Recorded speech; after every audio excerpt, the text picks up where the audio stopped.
This story follows our gameaholic protagonist, Kasuke, who plays a fantasy dating sim game to the highest level. But one day, he woke up in the body of one of the game's characters and was excited because he would finally get to meet all the baddies in the game and probably swipe his V card. However, his excitement died when he remembered that he was only the insignificant best friend of the game's protagonist and would be ignored by the ladies. Even though the character was funny, most girls despised him for his creepy mannerisms, and he wasn't as strong as the protagonist and heroines. In any case, he knew agonizing over his misery wouldn't solve anything, so he thought of a way forward. Just then, he noticed his letter of acceptance and an admission guide, which made him realize he was just at the prologue of the game. This made him hopeful since he still had 2 weeks until the opening ceremony, and he was very familiar with the school his character attended. The Tsukuyomi Magic Academy was an elite school attended by the game's protagonist and other characters, but it occurred to Kasuke that he didn't know how to use magic because when he was just playing the game, all he had to do was click a button. At such a rate, he realized he could get expelled on his first day of school, so he dug through his character's room to find anything that could be useful.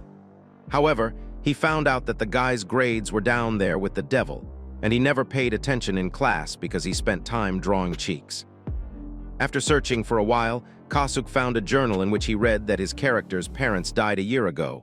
His paternal grandfather followed, and he was completely estranged from his only surviving relative, his grandmother, who was hospitalized due to dementia. He also found a textbook titled Magic for Monkeys and decided to test out some of the lessons he learned there. Successfully, he created his first small light bulb, and this gave him the confidence that he could use all the different kinds of magic that existed in the game because, even then, in the video game, his character outperformed the others in the size of his mana pool. He also believed he could be strong enough to challenge dungeons, and realizing that he knew the game, he could potentially become the strongest and overpower every other character in it. And so, he decided that despite his competitors being the overpowered popular heroines and the protagonist who could solo the Demon Lord all by himself, he could still become the most powerful dude at the academy. Despite this determination to become the strongest, he realized that he didn't have money for tuition because he was a hopeless brokey. But just then, the doorbell rang, and the school principal, Miss Marino, was standing outside his door, asking him out on a lunch date. Marino was a renowned figure in the world of magic, and she was also the director of the Tsukuyomi Magic Academy. In the game, her character occasionally showed up to advise the protagonist, and it was rather surprising that Kasuke was meeting such a key figure so early in the game. Marino apologized and introduced herself, and Kasuke accepted her invitation since he stood a chance of getting some mummy sauce. Marino took him to a luxurious restaurant, and Kasuke was pretty psyched about the place, electrified by the deliciousness of the high-end meat he was served. Currently, he felt like he was in heaven, getting to see the character he longed for so hard right before his eyes. But when Marino noticed he was distracted, she drew his attention to a more serious matter, which was her decision to adopt him as her son. Kasuke was beyond shocked because this wasn't the plot twist he signed for, but he found out that he was actually related to the principal through his late mother, who was a distant cousin. Marino said she had heard all the tragic events that happened in Kasuke's life, and so she had hurriedly made the decision to be there for him as soon as possible because she felt sorry for him. She shed a few tears and invited him to her house, which was located very close to the academy, saying that it was better than staying in the school dormitory. In the game, Kasuke had lived with the protagonist in the dorms, but here the principal was asking him to move in with her and her daughter, so Kasuke quivered at the idea that the events in the main story might not happen if he chose to live with the woman. Most especially worrisome was that this could significantly challenge his decision to become the strongest, because his knowledge of the game would be useless if a new storyline were created. But turning down Marino's offer was difficult because he couldn't miss out on the opportunity to knead her fresh, soft dough.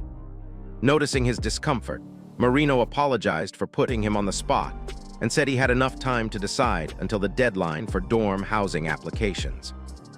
However, she invited him to live with them until then, so that would serve as a trial period. She thought of exchanging numbers with him so they could make arrangements, but Kasuke didn't have a phone. Hearing this made the principal even more emotional, and she burst out crying because she had heard that his character's parents called him moments before they were murdered by demons, and that may have traumatized him so much that he never picked up his phone ever again. This certainly could explain why the character always went berserk whenever he fought against demons, and Kasuki had initially thought the dude was silly to keep being the ever-cheerful class clown despite his unfortunate circumstances. But the more he learnt about the character, the more pity he developed for him, and was inspired to do something to improve his life, even a bit. And so, Kasuke told Marino that he had simply canceled his phone plan to save money and sell phones no longer traumatized him.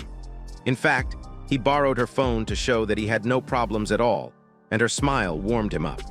Excitedly, she grabbed him and said they would go shopping for a phone, as that would be his present to celebrate his becoming a member of her family. She selected the latest model of the Aura phone, and he thanked her for all she had done for him, and since she was on her way to a business trip, she left him some money for living expenses that could last him a week. However, his expression of utter amazement made her feel the money wasn't enough, and she decided maybe she could leave her card with him.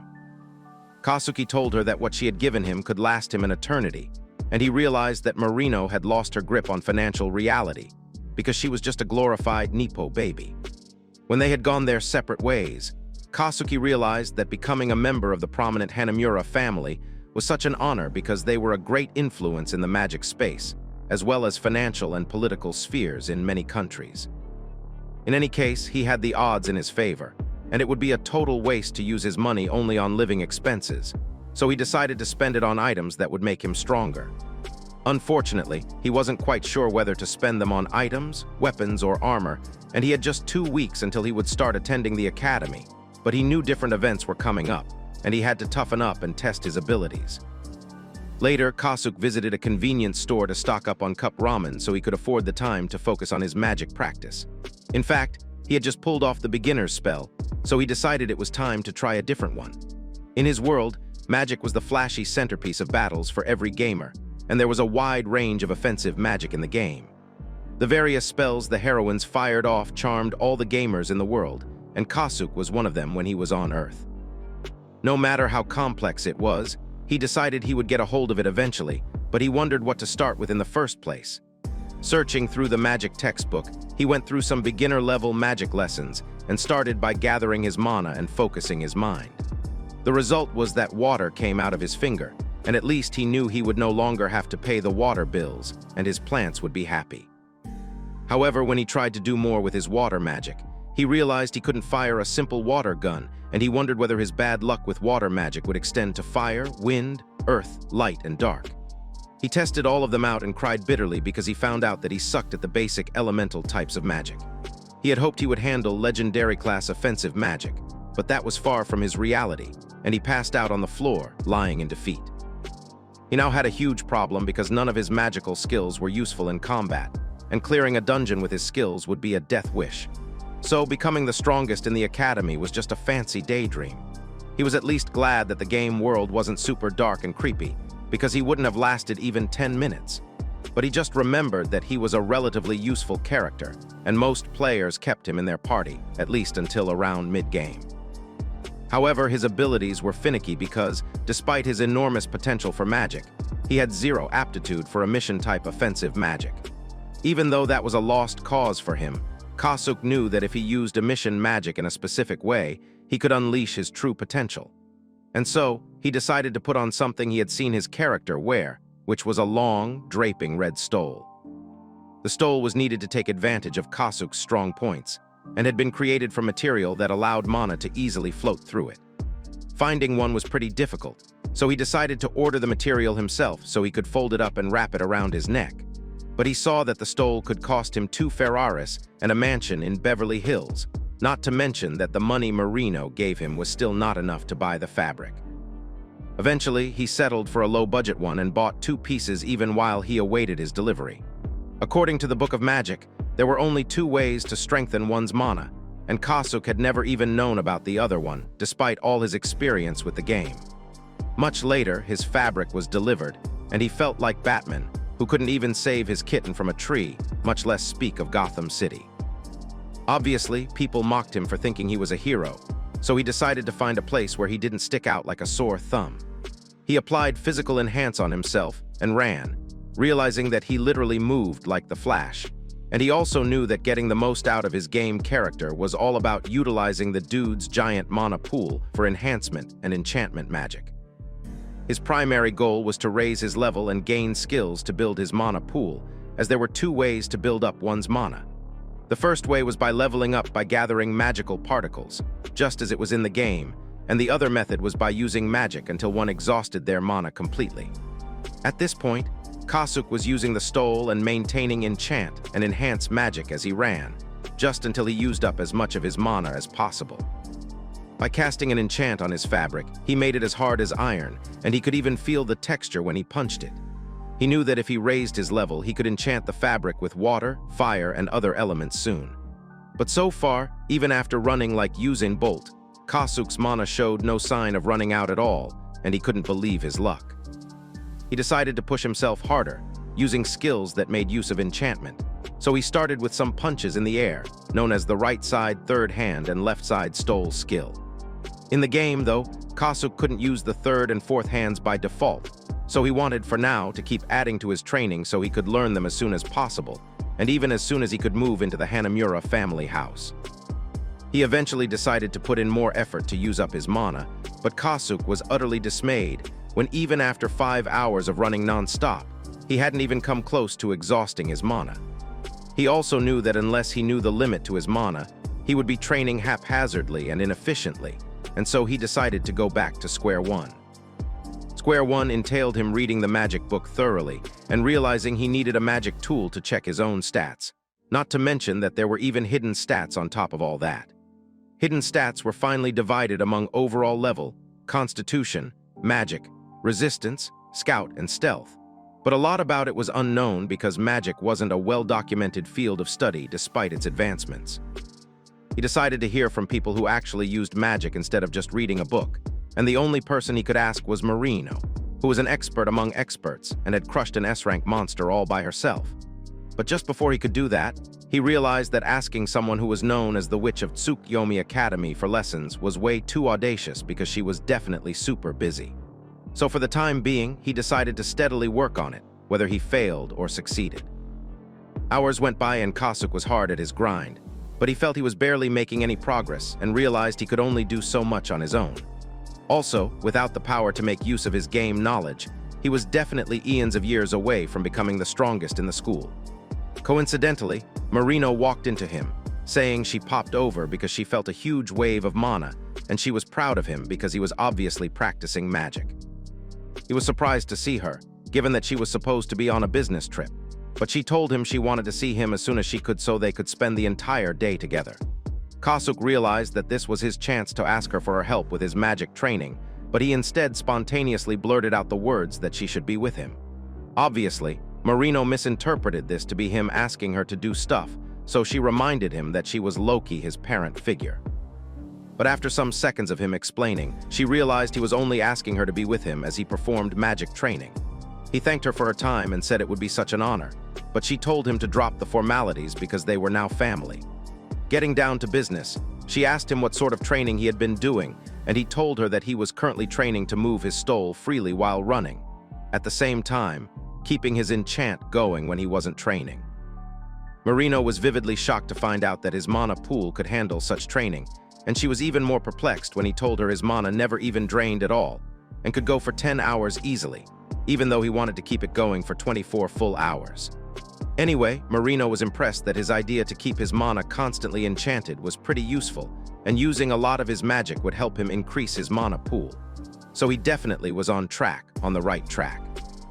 Speaking about his stole, she asked if she could touch it, but the moment she did, she was hit by an overwhelming impulse of electrifying waves, and when she recovered from almost getting electrocuted, she confessed that his enchantments and mana pool may have already defeated hers. Kasuk was trying to be humble, saying he couldn't possibly be better than she was, but he realized in hindsight that if he was going to be the strongest, he would have to be better than Marino and even more. This was because in the game, Kasuk's character's most important stat was his mana pool, which was so extraordinary that it first superseded the amount of mana pool that the heroines had, even as strong as they were. Kasuk's character, though, was pretty strange because every single action he took expended his mana, and that was why he gasped out so often. For now, Kasuk, training with Marino, told her that he would move his stole and run while she inspected what he was doing to see if he was doing it the right way. For that reason, she established some sort of telecommunication device to track him, and he went on smacking and moving, playing around with objects using his magic stole. As she observed his movements, Marino told Kasuk that he would be incredible if he could manage to use his skill in combat. It was then he realized that even though his game character got tired pretty quickly, he was doing totally fine all by himself. Even Marino noticed that he had been running around for a while, almost without getting tired, so she even wondered whether he was okay. Kasuk just then said he was way too okay, that it suddenly occurred to him that he had no idea what his limits were, and he didn't know whether his training had been too rigid or not varied enough. He still felt there were a bunch of different things he could do, so Marino asked him to try stretching his fabric out and making a shield. He did so and shaped it like a fan, but Marino said shields came in many shapes, so she wondered whether he had visualized it with shape and reconstruction in mind. She instantly attacked him with magic, but he found himself falling backwards, and so Marino taught him that a fan-shaped shield could fold to multiple attacks. One couldn't dull the momentum against really powerful attacks by using them, so Kasuk would have to imagine a shape that would deflect the impact of the magical attack on Marino's body. He should try visualizing a different shape to the tiniest detail in his mind. Kasuk calmed down and decided to form a picture of a shield that would both dull and deflect the impact of any attack. He eventually imagined a shield shaped like a semicircle, and Marino told him that that shape would be useful in combat. Kasuk was glad that he was finally getting somewhere and realized that the third hand and fourth hand weren't normal offensive skills, but rather all-purpose skills that could be used as weapons to split boulders and as ironclad shields when mastered. In that light, he declared he was going to get even stronger. Anyway, Marino said he was quite the hard worker because, with his abilities, clearing even the lowest level of the Academy's dungeon would be a walkover for him, and she was pretty positive that he would have his pick of good party members when school was in session. The next scene showed a grand castle in which a young man addressed a princess named Ludy, saying they had prepared her travel arrangements at her command. Ludy had just taken a bath and was being attended to by her maids, and she dressed up, walking between the other palace maids. Her personal maid, Claris, said it had taken a while, but it was finally time, while Ludy said that she had nothing to worry about with Claris in her corner. Claris reassured her that it would be her pleasure, and no matter what came their way, she had sworn to protect Ludy. Ludy was the second daughter of the Treffle Emperor and one of the main heroines featured on the game box. She also turned out to be a character loved by the developers, meaning she was powerful, but she was a professional man-hater and treated Kasuk less than scum. And because she was well known for her icy cold tongue, she generated many victims of Ludy syndrome. However, Ludy was a softie at heart because once a person got close to her, she would get so romantic, attached, and super devoted. This made her a huge hit with Eroge players, and she enjoyed immense popularity. Switching back to the protagonist, Kasuk had packed up for his big move with Marino, and there was a week left until school began, so he wanted to give that week everything he had and take advantage of moving with Marino to get better. As she drove him home, she decided to take a detour and promised he would love it. They eventually arrived at a mall where he found some pretty fancy magic items and weapons, including high-end ones made from mithril and orichalcum, which were things he had never seen up close before. Marino explained that the city had both the Magic Academy and the airport, so it had a lot more to offer than other areas and had almost anything a person could want. She asked him if he wanted to try using any weapon, and he remembered that in the game, the most popular option was having Kasuk use 4 shields with the third hand and fourth hand to become an iron wall of defense. However, the current Kasuk knew being a tank wasn't fun, and he wanted to fight with all he had in him. As a game character, Kasuk didn't have any overpowered weapons, which was a drawback, and because in the mid-game the heroines and their unique weapons stole all the shine, leading to Kasuk becoming a weak character who got kicked out of the main party and suffered days of exploitative labor in the Magical Instruments Development Lab. In any case, no one playing such a game would keep using such an annoying Casanova as their favorite character. Responding to Marino, Kasuk said that a melee weapon would probably be best. However, she told him that since he hadn't narrowed it down to one, he could always train up his damage and defense until he had mastered his skills. She also said that she had just finished sewing his fabric into a scarf and stole. It was time for them to head back home, but just then, Marino's phone buzzed, and she started apologizing because a work emergency came up and Kasuk would have to do things on his own. In any case, she gave him a card to one of their family's hotels in which he could rest and wait for her. The moment Kasuk ventured to that hotel, he realized he'd just seen the ninth wonder of the world, and after he waited in the lounge and decided to study magic there. But just at that moment, a huge explosion occurred in the hotel area. Kasuk had to get out of there, but there was a stampede due to people rushing, and his poor phone was crushed, so there was no way for him to call Marino. From the corner of his eye, he noticed some men in black who looked super sus, and he wondered if they were the ones who had set off the explosion. He sneaked, following them behind, after which he heard a familiar voice that belonged to none other than Princess Ludy, who was confronting those people for betraying her. Kasuk remembered that in the game, those dudes in black were in Ludy's life as her enemies. Back in the present, Ludy told the bad guys that no matter what it was, her trusted servants Claris and Aurelian were with her, and those idiots wouldn't get away with what they were doing. As he watched, Kasuk realized that that had to be a certain event he had seen in the game. In any case, Ludy was scared of men and of the general public, but it was all because something terrible happened to her in the past. So probably having these bad guys in black stuck with her in that room was the event that caused Ludy to be scared of men.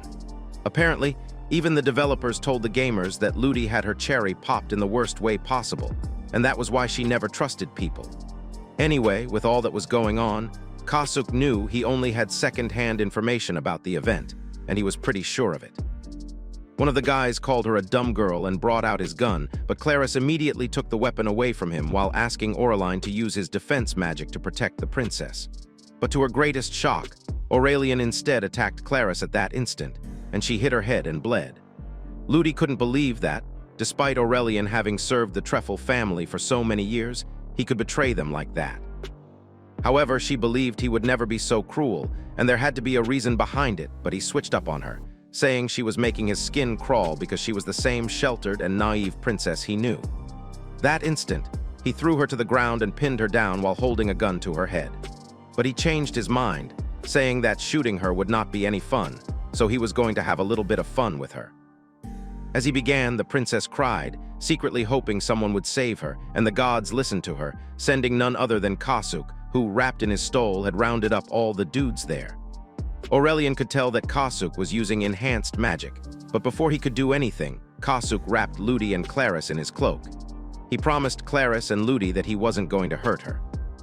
In the original game story, it was Marino who rescued Ludy during the event, but since Marino wasn't there right then, Kasuk couldn't contact her, and he had to save his beloved heroine. He wondered how Ludy was faring and noticed that the girl was visibly shaking due to shock. Meanwhile, the bad guys continually shot at Kasuk, Claris, and Ludy, but he activated his defense system using the cloak, hoping to buy some time. Ludy was one of Kasuk's favorite game characters, and he had memorized her super long name and learned her character song. He had cried to her ending so many times and cleared every possible route of hers, and he knew everything to know about her, down to her kinks. For him, not saving Ludy to keep the game's story the same was never an option, and currently, he had his cloak spread out over them so his vision was obstructed, and he couldn't check what the guys in black suits were doing or where they were. Even though Ludy could cast wind magic, he couldn't rely on her right then due to her distraught state, and it was only a matter of time before those bad guys would get them, not to mention that the hotel fire was spreading. Even though he wasn't quite pleased doing that, he had a plan which entailed him jiggling Claris awake and asking her to help using her magic to protect Ludy from danger. Ludy said Claris could perform defensive magic, and Kasuk said he could manage that. He also wanted Ludy to help by firstly activating her mana and then yelling the word Aegis. He told her that simply shouting Aegis was enough because he wanted her to actually cast light and they would be gone after 10 seconds. Ludy was surprised that he wanted her to cast light, but Kasuk wondered why because that was beginner-level magic.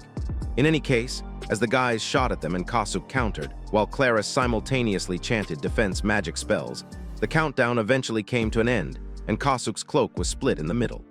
The shooting men were flustered, and Kasuk grabbed Ludy's hand and had her play her part, shouting Aegis, which at the same time coincided with the activation of Claris's magic barrier. Thereafter, Kasuk dashed off, and the leader of the men in black told his guys to aim for Ludy and abandon and forget about Kasuk. However, Kasuk had long known this, so he was going to use it to his advantage and surprise those idiots. On the other hand, when he had got to the other side of the room, He signaled Ludy to cast a spell to create light, and she did so, blinding the bad guys while Kasuke attacked them with his cloak.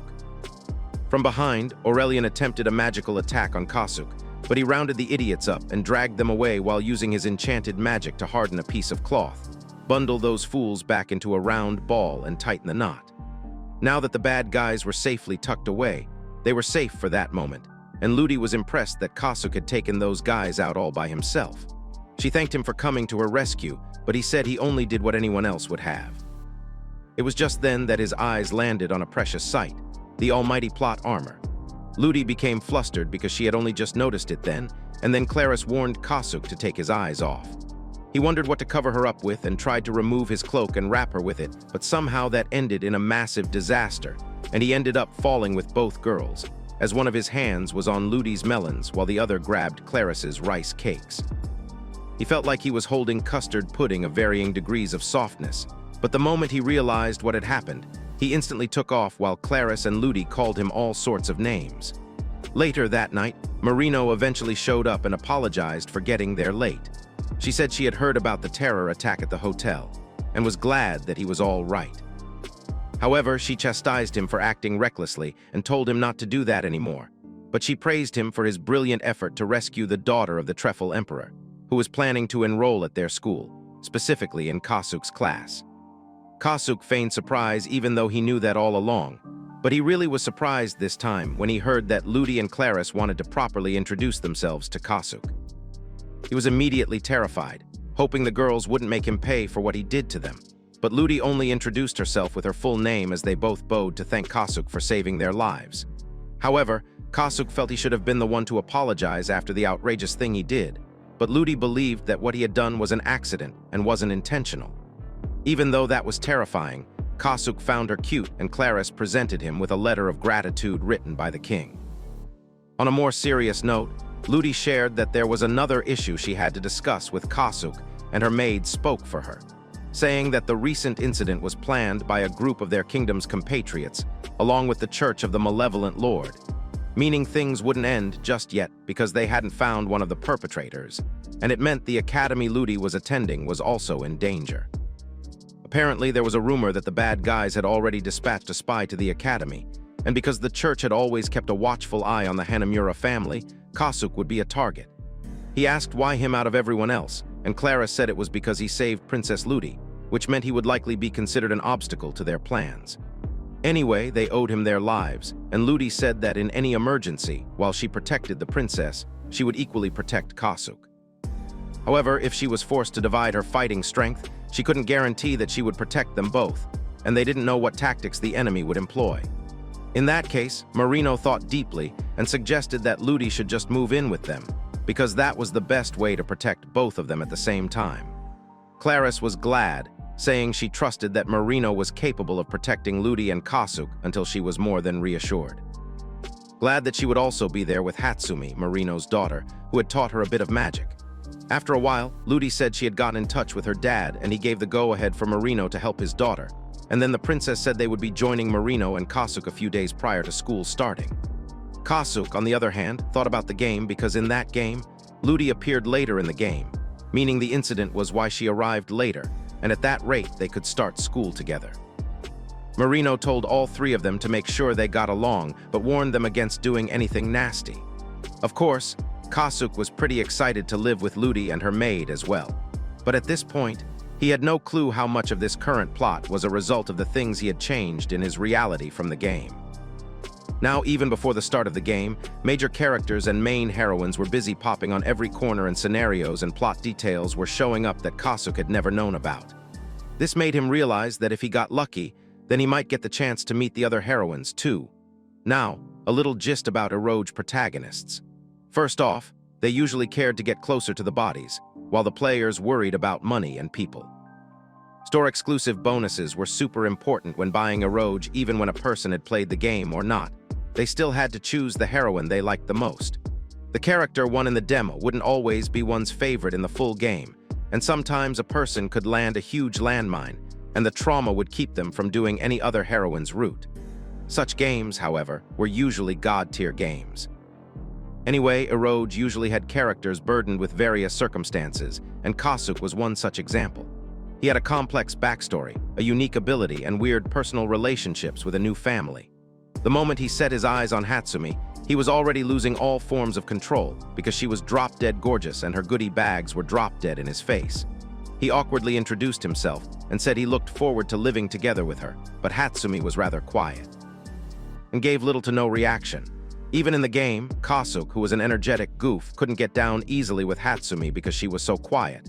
In reality, though, Hatsumi wished Kasuke only wanted to smooth things out somehow. Just then, Marino served them dinner to celebrate Kasuke's moving in. He ate everything in 2 bites, saying it was the best food he had ever tasted, and her carriage was very good.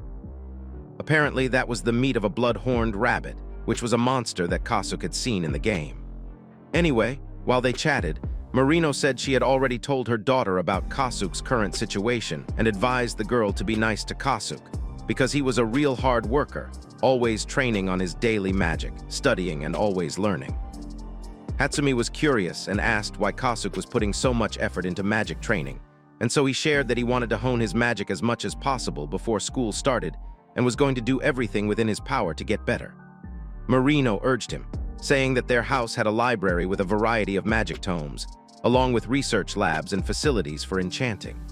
There was also a beautiful natural waterfall around, making it the perfect environment for Kasuke. Just then, Marino received a call from work and told Hatsumi to show Kasuke around the house like a good big sister. Marino left them behind, saying she would get back as soon as possible, but Kasuke desperately didn't want her to go because she was his lifeline, and he was stuck with that girl who had no expression on her face. But surprisingly, when they were left alone, Hatsumi was already addressing Kasuke by his first name and even became a little more informal towards him. She showed him his room, which was super large and furnished, and then she also showed him her room and her mother's room.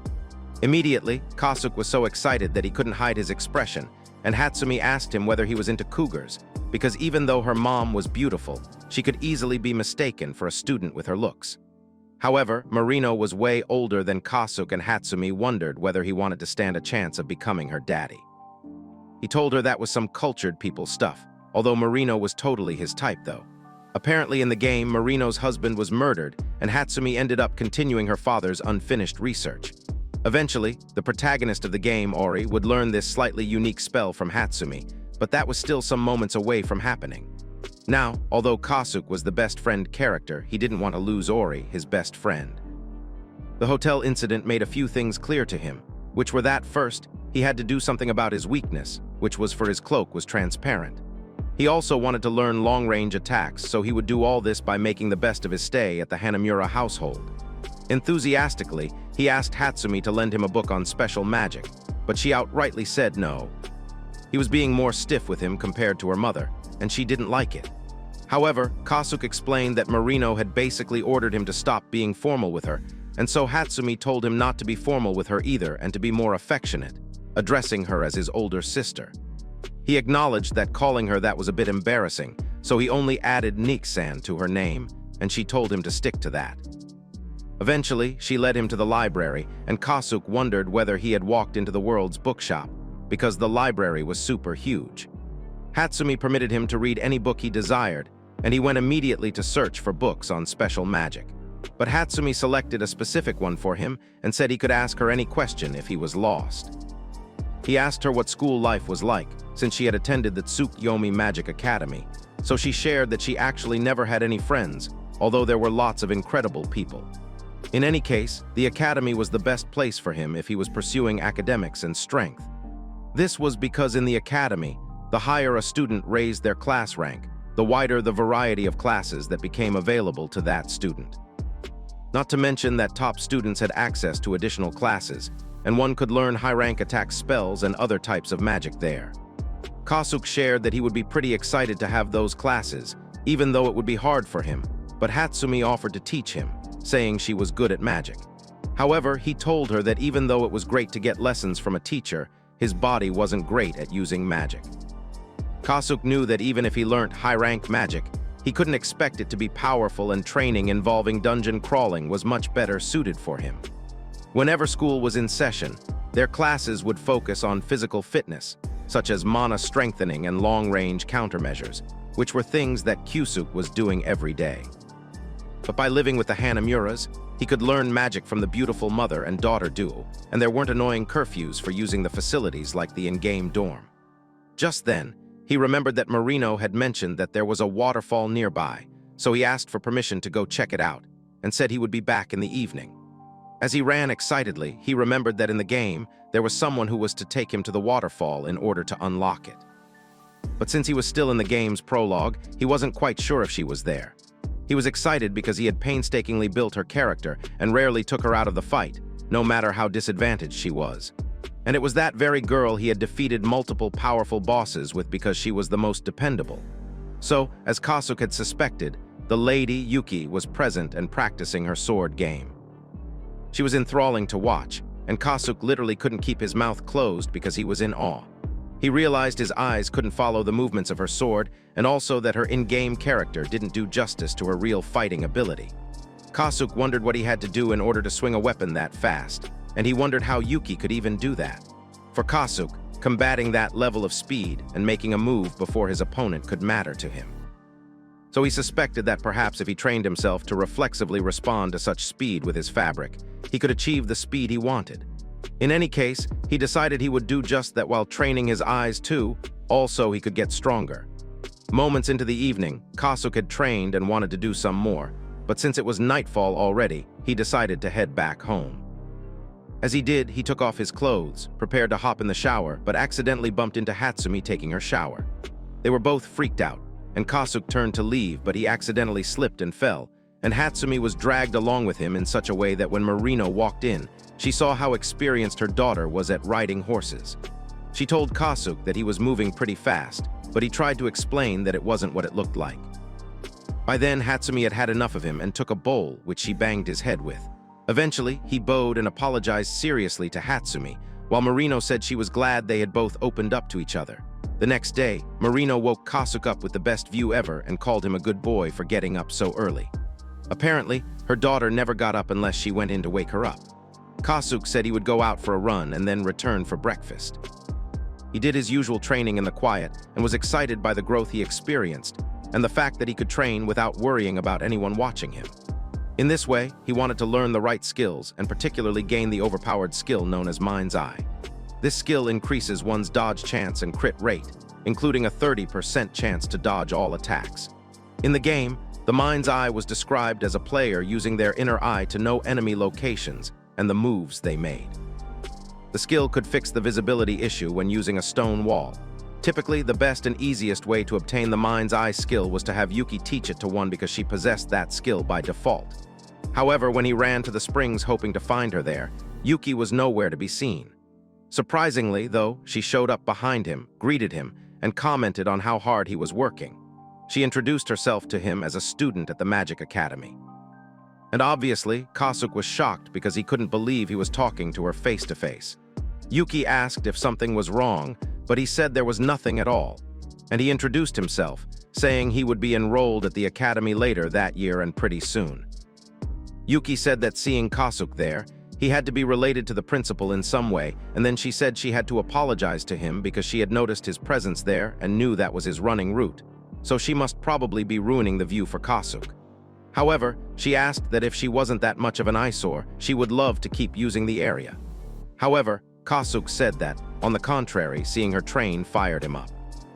At the time, Yuki said she wanted to take a break and would love to chat with him for a bit, so over some minutes, Kyusuke told her the story of his life and how hard he had been training to become very strong before school started. She noticed that that was the reason why he had attached weights to his fabric, and Kyusuke told her that his special skill was manipulating the fabric at will, and he went ahead to create a chair with it. When they sat on the chair, Yuki had to feel it to know it was real and confessed that she would have run out of mana a long time ago, so she couldn't believe he was maintaining such an enchantment after all that running. All Kyusuke had to do was smile and say he was honored to be highly praised by someone like Yuki, who was the Morals Committee vice president. She was shocked that he knew she was the vice president of the committee, so he simply said that everyone admired the three committees and that Yuki's reputation preceded her. She told him, though, that she wasn't that impressive and she could attain higher heights, but she asked him whether he was good at any other magic, for example, water magic, which she preferred. However, Kasuk showed her a really miserable display of water magic and said that was all he could afford to show her because that was the best he could do, as he was pretty awful with all types of emission magic. Yuki apologized, saying she should have been more considerate, but Kasuk told her not to worry about that because he had been having so much fun being with her. In any case, he planned to work his behind off and stand at the top of the academy, and Yuki responded that with a drive as powerful as his, even a major role in the 3 committees might not be out of reach. According to the game, the 3 committees were groups of powerful L students considered the strongest on campus, and if Kasuk was aiming for the top, he absolutely had to join one of them. And so he told Yuki he'd work hard to make that happen, and she said it was time for her to get back to training. However, she asked him if he wanted to join her because she could help him out a little, and so he said he had a favor to ask, which was for her to teach him how to use Mind's Eye. For some reason, Yuki was surprised and asked him if he was sure about what he asked her. And the next scene showed them both standing under the freezing spring waters. And Kasuk regretting his actions and asking to learn that skill because now he wanted to go back home. However, Yuki could tell that he was distracted, so she instructed him to keep his mind clear and his manner active. As he struggled with the cold, he asked her if there was really any meaning behind all of this, but she told him to shut up and focus. Kasuk did as she instructed, and he couldn't see anything, and also he could only sense the cold. In his thoughts, he knew Yuki's clothes were definitely see-through at this point, and he felt it was all a waste that he couldn't see those glorious globes because his eyes were shut. He asked her if she was still there, and she said that she was, and once he acquired the Mind's Eye skill, he would be able to sense where she was, even with his eyes closed. She told him to get accustomed to it so he could sense his enemy's manner of moving and see through things and into the future, even though she hadn't gotten to that level of psychic development yet.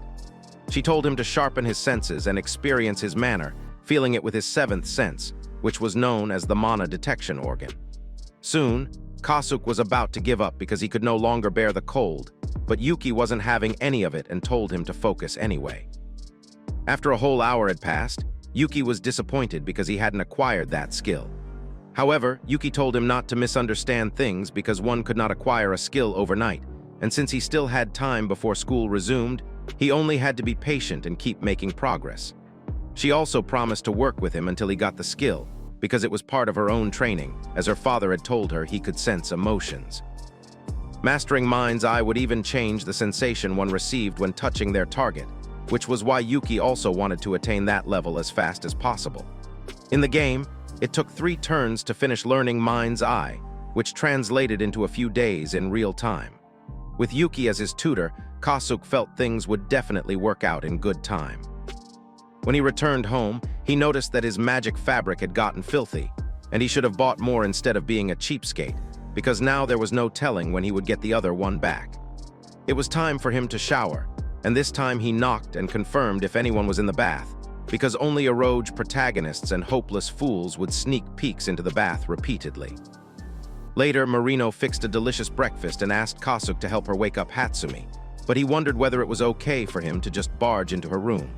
He knocked on the door, telling her it was morning and asking if she was up, but he got no response from her and realized she was still asleep. Even at that, he informed her he was coming in, and he found her sleeping soundly but in rather nightwear that revealed her megagalaxies. The effect that had on Kasuk was an electrifying one that could raise his dead buddy John back to life, but he placed his hormones under control. He tapped her gently, telling her the breakfast was ready. However, nothing he did got her to wake up, and she only even turned upwards, revealing further the things that could make any man give his life away. He was wondering where she got such underwear, because now he didn't even know what to do with his eyes, even as he closed them and covered her up with the blanket. However, Hatsumi drew him in while she was asleep and locked him in a rather difficult position, buried between her glorious fountains. He eventually managed to set himself free without waking her up, but then he noticed that even more was calling out to him, and he seized the opportunity to go squishy. Even at the risk of her chopping his head off, he continued going since she wasn't waking up and took it as God's gift to a hopeless virgin. Eventually, though, he succeeded in waking her up and got rewarded with serious slaps. On the other hand, Marino realized that Kasuk and Yuki were taking their time, so she was worried but got into the room only to find Kasuke directly over her daughter with all the goodies in the air. Of course, Marino was excited, saying it was time to celebrate, and eventually Kasuke had breakfast. Afterwards, Marino gave him a shopping list after asking him for help shopping, but Kasuke wondered why the list looked like a lot for just 3 people. However, Marino explained that Ludy said she was all prepared to move in and they would be hosting a welcome party that night. Not to mention that they hadn't thrown a welcome party for Kasuke, so it could all double down as a big bash. Besides, Claris was a top-notch martial artist and a good teacher, so Hatsumi could bet that the lady would help Kasuke's growth a lot. Deep down, though, Kasuke wished they had forgotten already, because in addition to what Yuki had told him, he would like to get a second or third opinion on learning skills. Marino was excited that Kasuke had met Yuki, and Kasuke said that Yuki had helped him train for a while, so she should be invited to the party as well. Marino said she would cook extra hard so she could match the quality of meals Ludy and Claris got to eat at the castle. While her daughter said she also wanted to make something so she could contribute to Kasuke's happiness, her mother told her to leave the cooking to her and do the decorations instead. Then Marino whispered into Kasuke's ear that he should keep an eye on her daughter for her, no matter what. Meanwhile, Ludy and Claris were on their way to Marino's house, and Claris shared her unease at the idea of Ludy living together with a man, despite knowing that Hatsumi and Marino were also going to be there. Ludy, however, told her that it would be okay because Kasuke had risked his life to save them, and he was definitely not a bad person. Later, Kasuke did more practice with Yuki, and she found an opening which granted her victory over him. She told him, though, that he would get strong pretty soon because those who had a set goal were strong. Not forgetting, though, that she also wanted to grow stronger and that Kasuke would not get ahead of her. Later, after they discussed Ludy moving in with the Hanamuras, Yuki said she would be joining their welcome party that night. Later, as Ludy and Claris arrived, Kasuke was pretty hyped to see how pretty and handsome the elves were. Later, they were joined by Ludy and Claris returned Kasuke's stole to him, expressing his gratitude. She also told him to stop addressing her formally and just call her Ludy, since they were going to be classmates after all. On the other hand, Hatsumi and Claris were glad to see each other after so long, because Hatsumi was Claris's mentor on magic. Apparently, Claris had almost doubled the average person's mana pool, but was terrible at using it until Hatsumi showed her the ropes. Kasuke was surprised because this meant she had a similar situation to his. Anyway, Claris thanked Marino on behalf of the king for hosting them, but she told them to think of it as their home and relax. Thereafter, the royal staff said they had finished unloading Ludy's boxes and would return to the Empire, so Marino said they could start the day with some tea. Kasuke wondered why Claris wasn't coming along, but she said they had a fair number of items in the carriage, so she would finish cleaning up while everyone was taking a break. However, Kasuke was not okay with this, because the things she had to do were a whole lot, and so he offered to help her. Even though she told him not to help, he said he knew the layout of the house better, and it was also going to help him train. In the process, he encountered a box labeled "Handle with Care," so he immediately peeked in to see what was in there, and Claris shamefully said it was her underwear, and she certainly couldn't ask a man to help her out, so she would do it all by herself. However, Kasuke said it would be weird for him to back down, and he swore not to look, but Claris told him to forgive her for causing such a fuss. While Kasuke lifted the box, he could feel the heat as he imagined the thin layer preventing his hands from being in direct contact with Claris's underwear. He also noticed a string on the floor and used it to fasten his hair behind. Using his magic fabric, he helped her lift a couple of boxes, and she thanked him for being thoughtful. In her mind, Claris realized that she had been worried about Ludy staying with Kasuke for nothing, because she could rest easy with him. However, she spotted something at the back of his hair, and she specifically asked him not to touch it, but by then, Kasuke had already taken it off his hair with his hand. Wondering why such a scanty string was Claris's own, because it couldn't even cover her goods. Instantly, Claris apologized for soiling his eyes with such a sight, because now she could no longer face Hatsumi or Marino. She was in a bowing position, so he told her to stop. But one thing led to another, and they both fell into each other, with Kasuke grabbing the right things at the wrong time. The right things at the wrong time. In that moment, he labeled her divine beautiness and realized that she had already passed out, while her underwear was scattered everywhere. Just then, Ludy called out to them, wondering what had gone wrong, but Kasuke said he had only missed a step. At the same time, Claris regained consciousness, wondering what she was doing because she couldn't remember, and Kasuke was glad that he was able to play it off. Just then, the doorbell rang, and Yuki arrived with a package for the celebration. Marino and Hatsumi officially welcomed them all to the house, and their party was kick-started and in full effect. Yuki, Claris, and Ludy introduced themselves to each other, and when it was time for them to eat, the girls were astonished that Marino prepared every single thing all by herself, not to mention that the food tasted exquisite. Enough for Ludy and Claris to confess that Marino could go head-to-head with their royal chef back in the palace. She also presented them with a bottle to wash down the meal, but Hatsumi was gloomy because she wanted to make something too. They were all surprised that she could cook, and Kasuke said he was eager to taste Hatsumi's cooking. So instantly, the girl got up on her feet to prove to them that she was equal to the task. At this point, everybody knew they had messed up, while Clara said she was still very much a maid as much as she was a knight. Using that knowledge to his advantage, Kasuke told her that there was a skill he wanted to learn, but it seemed it would take too long for him to master it, so he wanted tips from Claris that could help her quicken that procedure. Claris said, after thinking, that skill discovery happened whenever one's desire for it reached an extreme, and that was true in her case as well. Yuki added that skills were really important after all, and with Kasuke's unique constitution, that was needed. Hearing this, Kasuke realized he had to get creative to make his character the strongest of all, and Claris told him that her own fighting style changed drastically after obtaining her skills. Before, she used bows and swords, but after she had learnt the use of magic, she could use a magic sword and shield magic. Kasuke realized then that he still hadn't thought of what to use as his main weapon, but Claris said that learning a wide range of skills opened up many different paths, and obtaining them would be quite useful. She offered to give him advice and some lessons, and Kasuke welcomed whatever she had to say gladly. At that time, though, Claris had been glugging down her drink, and it was obvious her head wasn't in the right place. On the other hand, Marino was still taking some and decided it was time for them to play a fun game known as the King's Game. It was obvious she wasn't in her right senses, but they still asked her what it was. So, Kasuke said it was a party game among a mixed-gender group to liven things up, where they had to obey the king's commands no matter what. This idea sounded repulsive to Ludy, who said it sounded more like a penalty than a game. But anyway, Marino offered to be the king first, and for her first order, she said the number one would have to give the king a shoulder rub. Ludy said it wouldn't be that bad, and everyone drew out their number, and it was Kasuke who ended up getting number one. He did give Marino the massage, and she called the next round to select who would be king next. Kasuke wished desperately that he wouldn't be king, but that was exactly the lot he drew, and it would be the perfect lineup to make all the ladies in there hate him.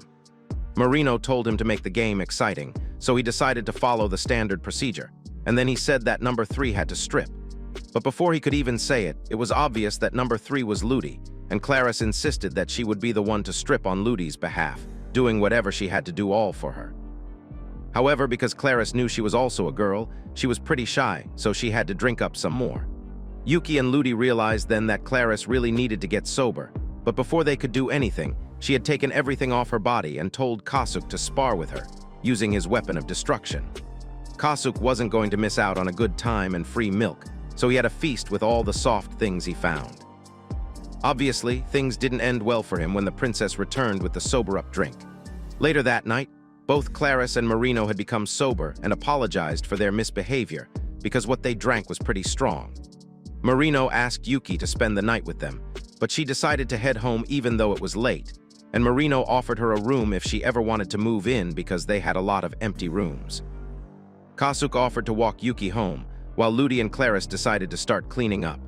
But then Hatsumi finally reappeared from the kitchen with a fluorescent meal that almost blinded everyone. They were all excited, while Marino said she'd pass. But Hatsumi forced them to have a bite, and it was such a peppery meal that they barely survived, and poor Kasuke had even gone as far as seeing city lights while Ludy was wobbling. The next day, Marino supervised a sparring match between Claris and Kasuke, and when they stopped for a break, both of them acknowledged each other's prowess. And even though this was Kasuke's first time, he attributed his impressive performance to his training with Yuki. And so, Marino suggested that he use the dungeons to get stronger, although he would need to wait until school resumed for permission. Kasuke couldn't wait, because out of the different types of dungeons, the dungeon added with the expansion disc was great, and he could never forget the dungeon that was added for April Fool's Day. Neither could he forget the dungeon that Magic Explorer was renowned for, although he felt pretty bad for the heroines in that one. This was because unlocking the store-exclusive bonus dungeon was difficult, and one could only acquire it by buying one copy per store to complete the set. That was literally buying the same game 5 freaking times. Obviously, no amount of money was ever enough to buy it all, but Kasuk bought the digital version and the developer direct version too. Additionally, the star-exclusive bonus system was a real nightmare, as the bonuses took many forms, including body pillows, wall scrolls with special art, limited edition audio dramas, autograph boards, and more. As Kasuk got lost imagining how much of his life he had wasted on those things, he totally forgot that the other ladies were watching him, and Marino asked if there was something on his mind. He gave some silly excuse, and then Marino handed him a textbook on donation magic, which he had obtained from the library. This magic permitted one to cast a spell that would allow them to pass their mana to someone else, which was very similar to enhanced magic and recovery magic. With that, Kasuk could put his mana pool to good use. Usually, it was standard for one to form a party to challenge a dungeon, and if Kasuk acted as a mana pool battery, then his party members would fight without any worries of running out of mana. With the speed of light, Kasuk flipped through the book and slammed it with some determination that he had acquired all the knowledge within it. Claris pointed out that he was growing stronger by the minute while saying that Ludy was similarly trying to grow by shortening incantations from Hatsumi. Apparently, shortening incantations was vital as one learnt stronger spells, and with Ludy's talent, it wouldn't take her so long to get stronger. In fact, Ludy had asked Hatsumi to be extra thorough with her. But since Kasuk knew that Hatsumi was a pretty merciless trainer, he wondered whether or not Ludy could handle her. Moments later, Ludy was lying on the floor, exhausted and crying due to fatigue. Hatsumi's training was extreme and she was so crampy that she couldn't even get up from the sofa. Her mana was almost gone at this point, and getting up was already a struggle. But at that point, she wanted to take a shower and asked Kasuk what she should do. Kasuk was lost until he remembered the donation magic, which he learnt in the book. He told her that her mana would recover if he shared some of his with hers, and he would similarly be raising his magic level. She asked if he knew the spell, and he said he had only just learnt it. But when he tried it out on Claris, he wasn't quite sure whether the domination magic succeeded or not because Claris looked pretty weird. Since Marino and Hatsumi were working and Claris was away, Ludy could only turn to Kasuk, and so he promised to help her practice. He told her he would have to sit right next to her because he couldn't send the mana without making contact with her skin. Firstly, he asked her to show him where he could touch her, and she offered her hand to him. As he held her hand in his, Kasuk couldn't help but admire how beautiful and slender her fingers were. He appreciated the beauty of her hands, saying they were so warm, soft, and slightly damp from sweat. However, Ludy called him to order and said she felt embarrassed that he was gawking at her hand like that. He apologized and promised to work fast, and then he began the process of transferring his magic, of donating his magic. The first step in donation magic was sensing the other person's remaining mana. Afterwards, Kasuk only had to send that mana in his direction. Even though that was simple, adjusting it was super hard, and a higher output would leak mana into the air but sometimes could also flow in all at once instead. At that moment, he asked Ludy where he was, how she felt, but she said she wasn't quite sure until he increased the output. When he did, Ludy was definitely feeling every wave of hormonal rush going through her body, and she stopped the process, asking him if it was pretty safe because there was definitely something wrong with it. She had already started removing a part of her jacket because her whole body felt like a ticking time bomb about to explode. Kasuk himself feigned innocence, saying he wasn't doing it on purpose, and so he decided to try it one more time with more focus. This time, when he did, the only thing Ludy didn't do was get pregnant because she kept making happy noises, and Kasuk himself could barely focus because he was drawn in. He was already having his heart beat like a drum, but Ludy wasn't making life easy for him and kept making weird noises.